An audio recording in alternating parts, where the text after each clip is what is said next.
Hello students, welcome to learn computer academy. Node JS সিরিজের আরও একটা ভিডিওতে আপনাদের স্বাগত। আজকের ভিডিওতে আমরা কিছু অ্যাপ্লিকেশান দেখব, প্র্যাকটিক্যাল অ্যাপ্লিকেশান, যেটা আমাদের একটা স্বচ্ছ ধারণা দেবে যে নোট.জেএসের মাধ্যমে আমরা কী ধরনের ওয়েব অ্যাপ বানাতে পারি।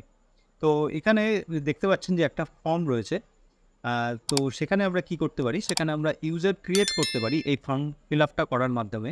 তো এই ফর্মটা আমি যদি এন্ট্রি করি নেম, ইমেল আর একটা ইমেজের ইউআরএল দিয়ে ক্রিয়েট ইউজারে ক্লিক করি, তারপরে দেখবেন যে একটা নতুন ইউজার ক্রিয়েট হবে। ঠিক আছে, এবার সেই ইউজারটা কেমন হবে, তো চলুন সবার প্রথমে আগে দেখে নিই, তারপর আমরা অ্যানালাইসিস করব সেই বিষয়টা। তো আমি এখান থেকে একটা ফটো প্রথমে নিয়ে নিচ্ছি। তো যে কোনো একটা আমি এখান থেকে আমি কপি করে নিচ্ছি। আচ্ছা, নেক্সট আমি কি করব, এখানে আমি নামটাকে লিখছি।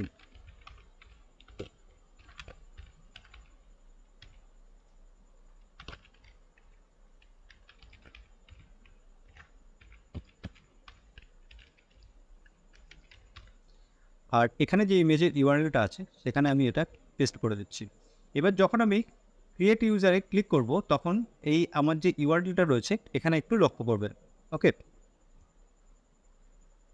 খেয়াল করুন, আমি কিন্তু যে হোম পেজ, যদি মনে করেন ওটা যে ইন্ডেক্স পেজ, আমি যেখানে ছিলাম সেখান থেকে কিন্তু আমি এখন নতুন একটা ইউআরএলে চলে এসেছি, যেটা কি রয়েছে /read। এবার আমি এখানে কিন্তু অলরেডি আগের থেকে 3টে ক্রিয়েট করে রেখেছি ইউজার। ঠিক আছে, আমি কিন্তু এখানে নতুন আরেকটা ইউজার ক্রিয়েট করতে পারলাম। তো আমি কি এন্ট্রি করেছিলাম, নেম, তারপরে তার ইমেল আর একটা কিন্তু ইমেজের ইউআরএল। এবার আমার যদি মনে হয় যে এই ইউজারদের মধ্যে কারোকে আমি ডিলিট করতে চাই বা এডিট করতে চাই, সেটাও কিন্তু আমরা এখান থেকেই করতে পারবো। তো সবার প্রথমে আমি কি করছি, আমি যে প্রথম যে ইউজার রয়েছে আমি তাকে এখান থেকে ডিলিট করছি। তাহলে দেখো, ডিলিট করার সঙ্গে সঙ্গে সেই ইউজারটা কিন্তু ডিলিট হয়ে গেল। এবার আমি যদি এখানে একবার রিফ্রেশ করি, তাহলে দেখবেন সেই ইউজারটা কিন্তু পার্মানেন্টলি এখান থেকে ডিলিট হয়ে গেছে। তো আমাকে যদি আবার পুনরায় সেই ইউজারকে ক্রিয়েট করতে হয়, তাহলে আমাকে কী করতে হবে, গো ব্যাক হোম, এখানে আসতে হবে। এসে আমি আবার সেই ইউজারকে এখান থেকে ক্রিয়েট করে নিচ্ছি। তো আমি বারবার টাইপ না করে আমি এখান থেকে সিলেক্ট করে নিচ্ছি সেই নামটাকে। তো এখানে আমি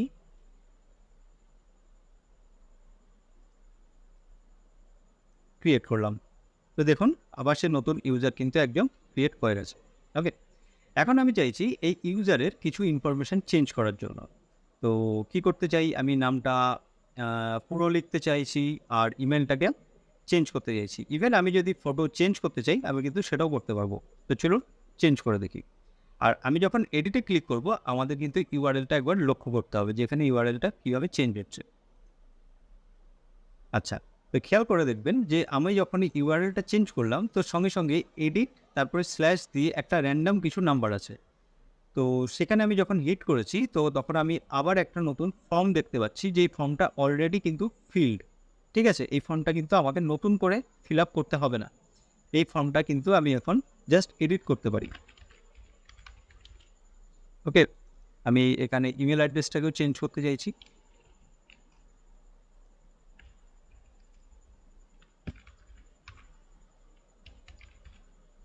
আর আমি যদি চাই যে ইমেজটাকে চেঞ্জ করব, তাহলে কিন্তু আমি ইমেজটাও চেঞ্জ করতে পারি। তো এখান থেকে যে কোনো একটা আমি ইমেজ চুজ করে নিচ্ছি, কপি ইমেজ লিঙ্ক, নেক্সট আমাদের প্রজেক্টে চলে আসছি। আর এখানে এসে আমি ইমেজটাকে পেস্ট করে দিলাম। এবার খেয়াল করে দেখবেন ইমেজটা কিন্তু চেঞ্জ হয়ে গেছে।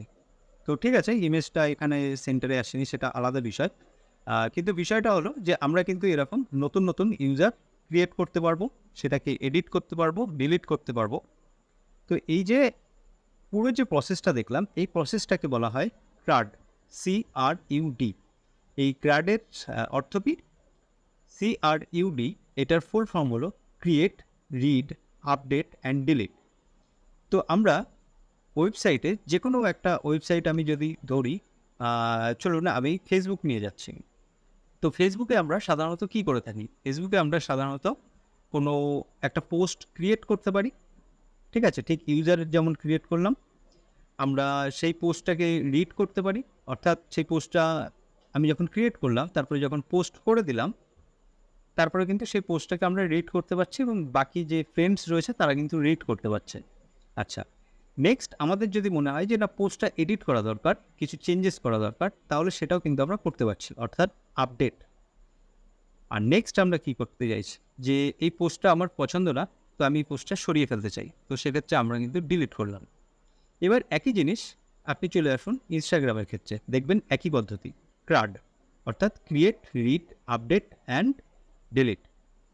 একই পদ্ধতি আপনি যদি দেখেন ইউটিউবের ক্ষেত্রে, সেক্ষেত্রেও কিন্তু একই।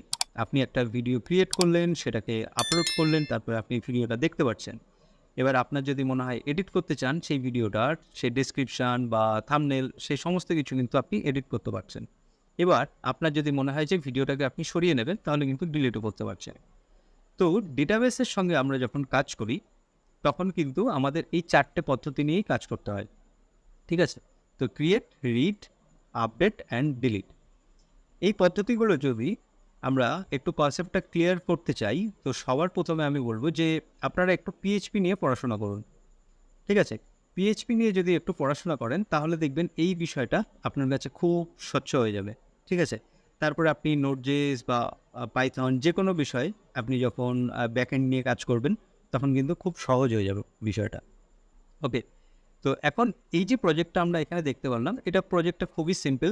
কিন্তু আমার মেন যে উদ্দেশ্য, যে ক্রাড সিস্টেম শেখানো বা ক্রাড সিস্টেমের মাধ্যমে কোনো একটা অ্যাপ তৈরি করা, সেই অ্যাপটা কিন্তু আমরা এইভাবেই তৈরি করব।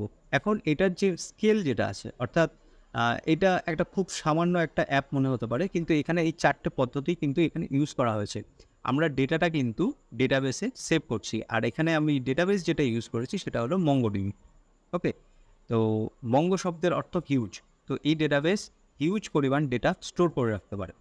তো এখন এই যে পদ্ধতিতে আমরা যদি চাই যে আরও কিছু ডেটা আমি এখানে ইনসার্ট করব, আরও কিছু ইউজার তৈরি করব, সেক্ষেত্রে এরকম ফর্ম আমরা কিন্তু বানাতে পারি। বানিয়ে এখানে একাধিক ফিল্ড রাখতে পারি, শুধুমাত্র 3টে নয়, যে নেম, ইমেল আর ইমেজ ইউআরএল রাখা যাবে এমন না, আমি কিন্তু ফটো আপলোডও করতে পারি এখানে। আমি যদি সেইভাবে এই সিস্টেমটাকে তৈরি করি, সেক্ষেত্রে আমি ফটো আপলোড করতে পারবো এবং একাধিক আমি কিন্তু এখানে ডিটেলস এইভাবে সাজাতে পারবো। তো বিষয়টা হলো যে আমাকে দেখতে হবে যে আমি কি করতে পারছি। আমি ক্রিয়েট করতে পারছি, ক্রিয়েট করার পরে আমি রিড করতে পারছি, এছাড়া আর কি করতে পারছি, আমি কিন্তু এখান থেকে এডিট করতে পারছি। এডিট কথার অর্থ আপডেট করা। তো আমি যখন এখানে এডিটে ক্লিক করছি, তখন কিন্তু আবার এই নতুন একটা ফর্ম আসছে, সেক্ষেত্রে আমি আপডেটও করতে পারছি। এবার আমি যদি এটাকে ডিলিট করতে চাই, আমি সেক্ষেত্রে কিন্তু ডিলিটও করতে পারবো। তো আজকের যে টপিকটা ছিল, সেটা আমরা কোনো কোড শিখলাম না, আমরা একটা জাস্ট ছোট্ট একটা বিষয় নিয়ে ডিসকাস করলাম যে অ্যাকচুয়ালি আমরা করব কি নোড.জেএসে। তো আমাদের মোটামুটি বেশ কয়েকটা পর্ব আমাদের যখন শেষ হয়ে যাবে, তখন কিন্তু আমরা এই যে প্রজেক্টটা আমরা দেখছি, এই টাইপের প্রজেক্ট কিন্তু খুব সহজেই বানাতে পারবো। তো সেই জন্য একটু ধৈর্য ধরে পড়াশোনা করতে হবে। তো আগামী যে ভিডিওগুলো আসবে, সেখান থেকে আমরা স্টেপ বাই স্টেপ যাওয়া শুরু করব। যে আমাদের মূল লক্ষ্য থাকবে যেটা, সেটা হলো এই যে প্রজেক্টটা আমরা দেখলাম, একটা সিম্পল একটা প্রজেক্ট, সেখানে যে 4টে অপশান আছে, এই 4টে অপশান আমরা কীভাবে কাজ করতে পারি 4টে অপশান নিয়ে। তো এবার লাস্ট একটা কাজ করব, আমি একটা নতুন একজন ইউজারকে এখানে ক্রিয়েট করব। তো সেক্ষেত্রে আমি এখানে তারপর আমি এখানে লিখছি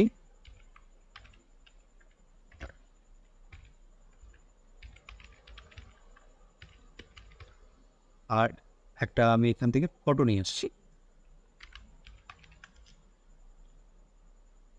এখান থেকে আমি এই ফটোটাকে বেছে নিচ্ছি। এখানে ফটোর কোয়ালিটি ম্যাটার করছে না, আমাদের কনসেপ্টটা বোঝাটা ম্যাটার করছে। তো আমি এটাকে ক্রিয়েট করলাম। তাহলে দেখুন আমাদের নতুন একজন কিন্তু এখানে ইউজার তৈরি হয়ে গেছে।